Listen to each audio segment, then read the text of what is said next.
In the news of the day, the United States Securities and Exchange Commission is becoming increasingly desperate, much like a wild animal that is confined and has no way out of the situation. Yes, you read the title correctly. They shift into a state of flight or flight, and they become unpredictable. However, the ongoing lawsuit against Ripple is actually reaching a crescendo and an imminent ending, which is very, very bullish news that is going to come down this month. However, as I mentioned earlier, it appears that Ripple is about to get sued once again, and at the moment, more and more cryptocurrency businesses are beginning to feel the wrath of the SEC's abuse of power. The Securities and Exchange Commission (SEC) is currently on the verge of claiming Ripple stablecoin, which is the company's new stablecoin that has not yet been launched, as a security. This is the first thing that needs to be addressed. Ripple's core business continues to be, as it has been since 2013, unregistered sales of XRP, as stated in the court document filed by the Securities and Exchange Commission (SEC). Additionally, it intends to issue a new cryptocurrency asset that is not registered, which is an extremely ridiculous proposal.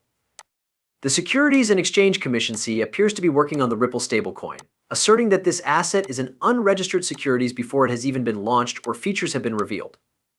The Securities and Exchange Commission (SEC) has little to no knowledge about the specifics of Ripple's stablecoin, and to come out and declare it as such is evidence that they are becoming increasingly desperate. The only thing that we know about the stablecoin at the moment is that it is 100% backed by United States dollar deposits, bonds, and cash equivalents.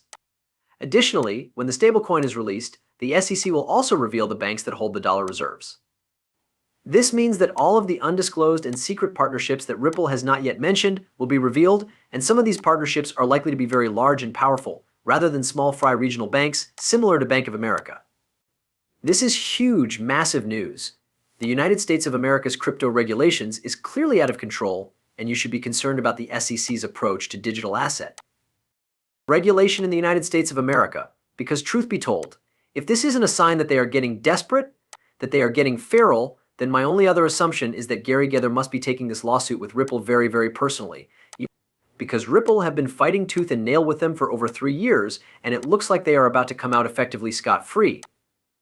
The brief in the case of Ripple v. SEC has been completed, as we can see from Jeremy Hogan here, and I believe that the SEC has gone down with a whimper in this case. It did not make any attempt to criticize the UDL cells, rather, it simply pointed out that Ripple was attempting to relitigate the issue, which is the case. Furthermore, it did not bring any new information on damages. It is currently waiting for the judge to make a judgment. According to Stuart Alderati, Chief Legal Officer of Ripple, the Securities and Exchange Commission (SEC) is continuing to behave in the same manner, failing to faithfully apply the law and attempting to pull the wool over the eyes of the judge. Unfortunately, many people are only beginning their road toward putting this litigation behind them, but the good news is that we are closer than we have ever been to putting it behind us.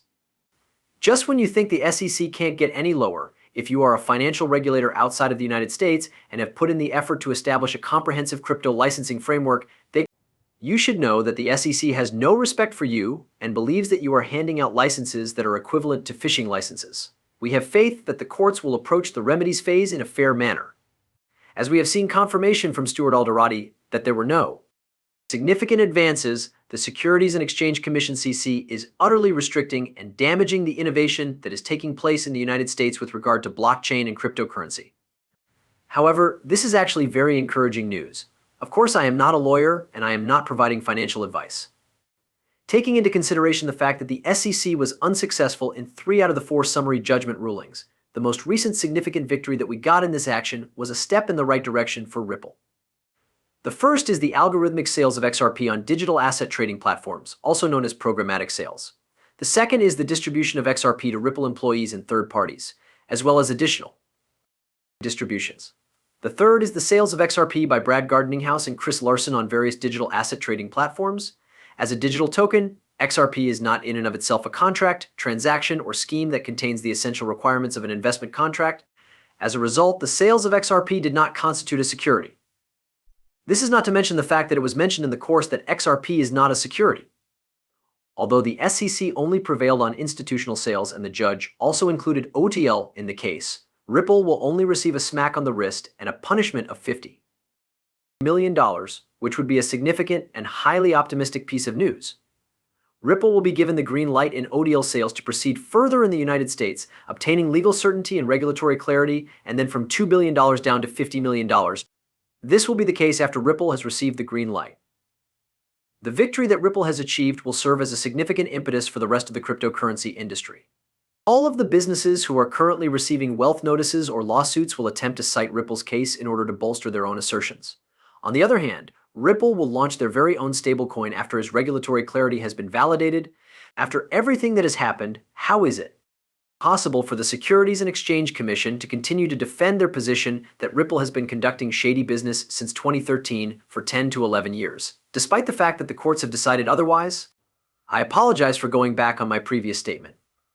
A falsehood is all that they do. When we talk about this, we had an interview with Gary Gensler, the chairman of the Securities and Exchange Commission, on CNBC. In the interview, he explained why he is going after all of cryptocurrency so aggressively right now.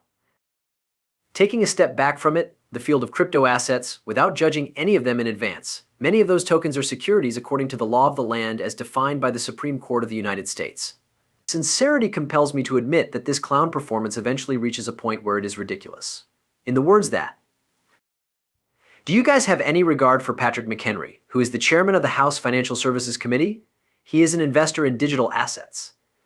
However, this is what it looks like when a chairman of the Securities and Exchange Commission (SEC) lies to your face in Congress and then laughs at you on the Senate Banking Committee (SEMBC) because you do not follow through with your threats to appear before a subpoena, and he does not blame Gary Gensler. In the event if the only consequences I had to deal with were harsh tweets and letters, I would be laughing at you as well. For far too long, Gary Gensler has been held on a very long leash, and as a consequence, the whole cryptocurrency industry is currently under a greater threat than it has ever been before. If we were to claim that the individual lied in front of Congress, we would argue that he has not been subjected to any consequences, and that he has lied in front of Congress. Robinhood, a broker stock exchange that did not incorporate cryptocurrency until much later, because to its rise in value, is now also facing the Federal Securities and Exchange Commission. They are getting ready to go to war, according to what we have heard from CNBC here. In order to make it abundantly evident how weak any case against Robinhood cryptocurrency would be on the basis of both the facts and the law, the firm is looking forward to their engagement with the SEC. In addition, the Post stated that Robinhood Crypto does not provide products or list tokens that the Securities and Exchange Commission (SEC) has accused to be securities in previous enforcement actions. Robinhood announced in February that company is subject to subpoenas from the Securities and Exchange Commission (SEC) questioning its cryptocurrency operations. There was a 1% increase in the stock's share price as of noon Eastern Time. Additionally, the corporation is scheduled to announce its earnings on Wednesday of this week. All of this constitutes a significant crisis for the cryptocurrency industry, but once more, this is the reason why this verdict, this final judgment in the Ripple litigation, is essential for the future of cryptocurrency in the United States. Being really honest, I do feel sorry for everyone who is going through the motions at the moment, including those who scoffed at Ripple's statement that it was over, but Ripple has been the one who has been leading the way. Not Ethereum or Tether, but they have the facts of the coin in their possession. It has been said on multiple occasions that XRP will plummet, and it will fit in absolutely nicely with the new monetary system. There is a feeling that this new system is being constructed around them, which is just another reason why nobody wants the SEC to emerge victorious. This is a direct indication that Ripple and XRP will be covered under new rules that will be implemented by the most major financial market authorities in the globe, as we can see from the fact that smoke currently exists. Cryptographic assets may be recognized as a component of formal payments if they are subject to the regulatory examination of the Committee of Payments and Market Infrastructure (CPMI) of the Bank for International Settlements (BIS). In contrast to Bitcoin,